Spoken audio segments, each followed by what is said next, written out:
ASI yang pada kesempatan pagi hari ini masih bersama Dr. Erni. Nah, bagi pendengar semuanya, khususnya ibu yang mempunyai balita, silakan ingin tanya jawab dengan Ibu Dokter. Kebetulan Ibu Dokter ada di studio untuk menemani kita semuanya membahas tentang ASI. Nah, silakan menelpon. Dengan senang hati kami akan menerima telepon Anda dan Dr. Erni akan menjawab pertanyaan dari Anda semuanya. Nah, Ibu Dokter, kita kembali ke pembahasan tentang ASI, Ibu Dokter ya. Ya, Bu. Kalau tadi sudah tentang komposisi ASI, dan ini dilihat dari komposisi kandungan ASI untuk memberi ASI pada bayi ini sangat menentukan, nah, baik bayi maupun ibu. Nah, kira-kira beberapa manfaat ASI itu apa aja? Oke, betul kata Ibu bahwa komposisi ASI itu sangat baik untuk ibunya maupun untuk si bayinya. Ya. Sehingga ada beberapa manfaat ASI baik yang dirasakan untuk bayinya maupun ibunya. Pertama, mengoptimalkan, ini yang manfaat untuk bayi ya Bu. Ya.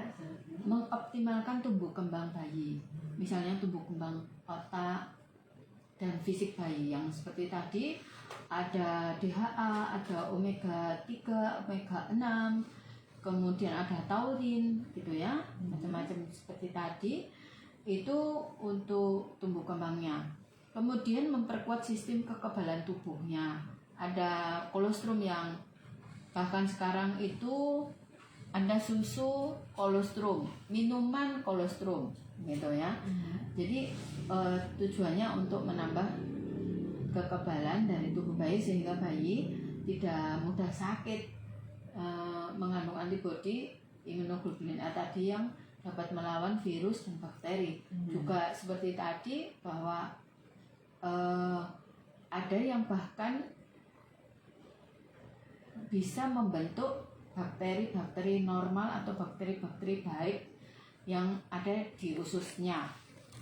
Misalnya tadi itu asam arachidonat yang berperan dalam perkembangan jaringan saraf dan retina mata, dan keduanya tidak dimiliki oleh susu sapi. Kemudian yang ketiga, mengurangi timbulnya alergi pada bayi. ASI meningkatkan sistem kekebalan tubuh bayi. Kemudian keempat, membantu mencapai berat badan ideal bayi. Jadi bayinya tidak kegemukan ya. Memang kalau kita lihat di foto-foto gitu ya, kalau bayi gemuk itu lucu gitu. Tapi sebenarnya hati-hati ya, bayi-bayi gemuk itu juga tidak sehat ya gitu. Meskipun kalau lihat lucu gitu, lama-lama ya tidak lucu juga, kasihan bayinya. Pemberian ASI mampu mengontrol hormon leptin yang berperan dalam menjaga nafsu makan serta metabolisme lemak dalam tubuh bayi. Jadi kalau enggak gemuk pun enggak apa-apa, asal sehat, dan tetap bukan berarti terus bayinya harus kurus gitu ya, itu juga enggak boleh. Makanya kita punya kartu menuju sehat KMS itu harus ada di garis biru, hijau, tidak boleh sampai ke merah atau ke kuning, enggak boleh gitu. Jadi harus rutin itu Bu ya? Oh ya. Kemudian memenuhi seluruh kebutuhan nutrisi bayi. Nah ini yang juga seperti tadi, ada yang tidak bisa diproduksi oleh susu sapi gitu. Ada komposisi yang tidak bisa diproduksi oleh susu sapi. Misalnya vitamin-vitamin tadi, kemudian DHA, asam arachidonat tadi juga tidak, untuk yang khusus untuk mata tadi tidak diproduksi oleh susu sapi. Kemudian itu tadi 5 manfaat, yang mungkin masih banyak manfaat-manfaat lain, tapi pada hari ini saya infokan 5 manfaat ASI untuk bayinya. Nah, bagaimana dengan manfaat ASI buat ibu? Gitu. 1, mengurangi risiko perdarahan pasca melahirkan karena terbentuknya hormon oksitosin tadi sehingga rahimnya cepat mengkerut. Kemudian yang kedua, mengatasi depresi pasca melahirkan. Kadang-kadang ibu-ibu yang terutama ibu-ibu muda dan anak pertama gitu ya, timbul namanya sindrom baby blues. Jadi merasa depresi.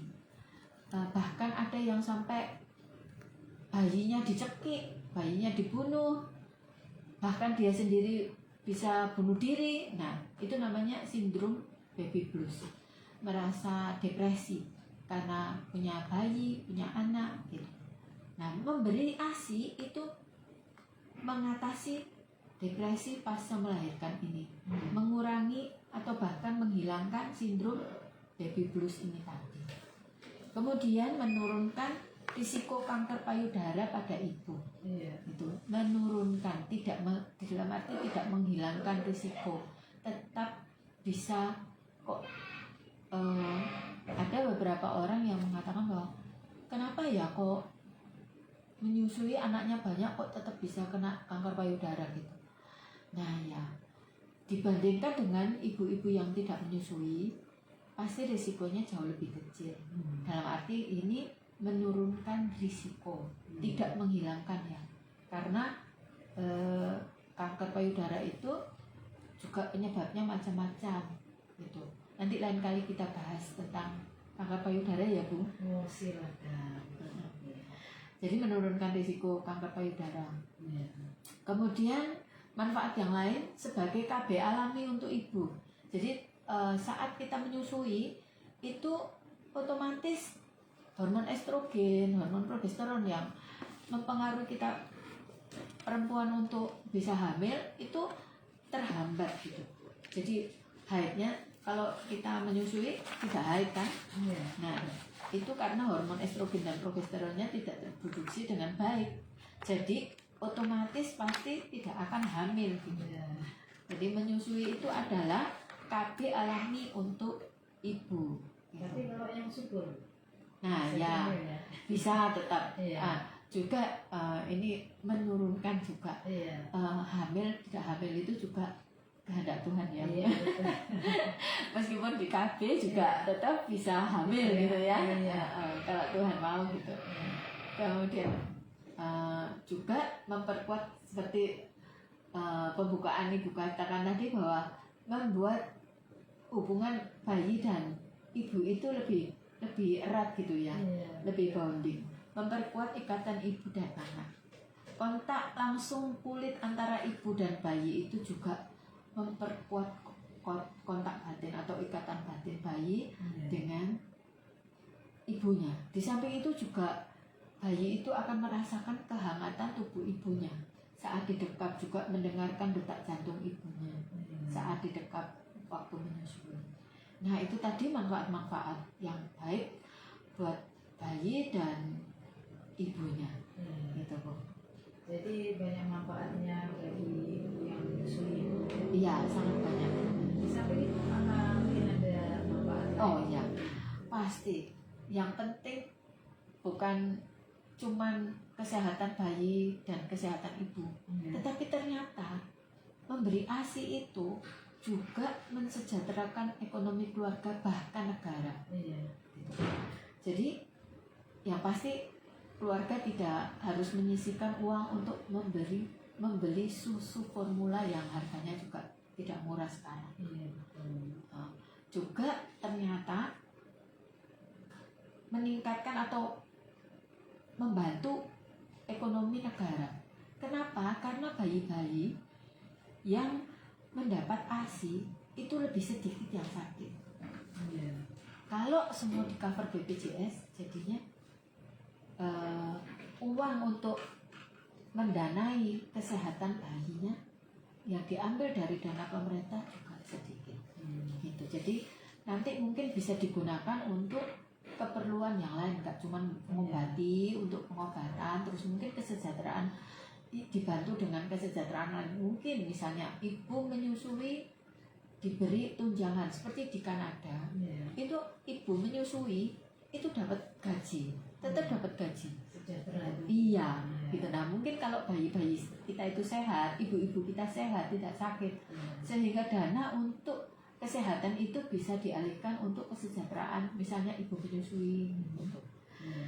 Itu yang manfaat lain selain manfaat untuk ibu dan bayinya. Iya. Kemudian juga Bu, ternyata ada penelitian bahwa anak-anak yang disusui dengan ASI ya, bukan dengan susu formula, ternyata memiliki IQ yang lebih tinggi, yang akan berdampak dengan pencapaian akademis di masa depan. Jadi sebenarnya bagaimana kok orang-orang desa itu anak-anaknya kok dulu tidak sekolah gitu, padahal itu kan ASI terus, harusnya lebih pintar. Memang harusnya lebih pintar, tetapi kesempatan untuk mendapat pendidikan waktu itu kan agak susah ya. Semua universitasnya semua ada di kota-kota besar gitu. Tapi sekarang dengan Indonesia semakin dewasa usianya, pada tahun ini ya 78 tahun sudah merdeka. Nah, maka di kota-kota kecil pun ada universitas-universitas, sehingga memberi atau membuka peluang kesempatan untuk belajar lebih banyak gitu Bu. Ternyata juga berdasarkan data pada Kementerian Kesehatan bahwa tidak menyusui itu berhubungan dengan kerugian ekonomi negara sebesar 302 miliar dolar. Dolar loh ini, bukan miliar rupiah. Ini juga sangat besar ya, atau 0,49% dari pendapatan nasional bruto setiap tahun untuk menanggung risiko kematian ibu dan balitanya. Lumayan besar itu Bu. Iya.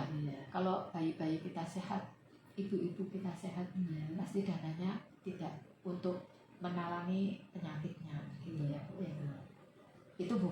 Iya. Nah Ibu masih berbicara tentang ASI, saya ingin menanyakan ini, ada beberapa ibu-ibu yang baru melahirkan, akan tetapi air susu ibunya tidak bisa keluar itu. Oh ya. Caranya apa, ada vitamin tertentu untuk diberikan oleh ibu yang baru melahirkan sehingga bisa menyusui anaknya dengan ASI? Iya.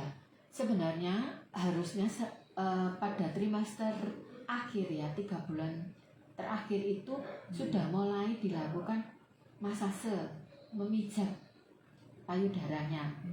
Gitu. Tekniknya itu ada bidan-bidan yang sudah dilatih, itu akan tahu. Itu satu. Yang kedua, kalau tetap tidak keluar pada waktu setelah melahirkan, dicoba untuk dipompa. Jadi dirangsang dengan dihisap. Biasanya itu ada tekniknya, ada alat yang murah sekali. Biasanya kami yang di rumah sakit itu mengajarkan pakai squid besar, misalnya squid yang 10 cc gitu.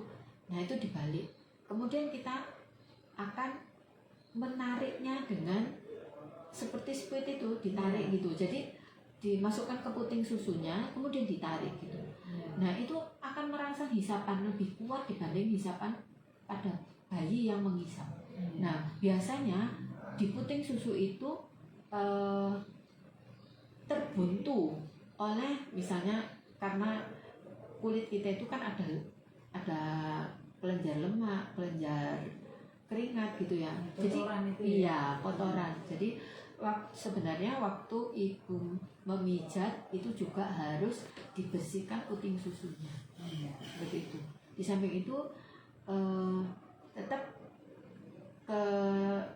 kebersihan badan ya. Tetap personal hygiene-nya tetap harus diperhatikan ya, harus bersih mandi. Kalau memijat jangan cuman memijat tanpa minyak, nanti akan sakit karena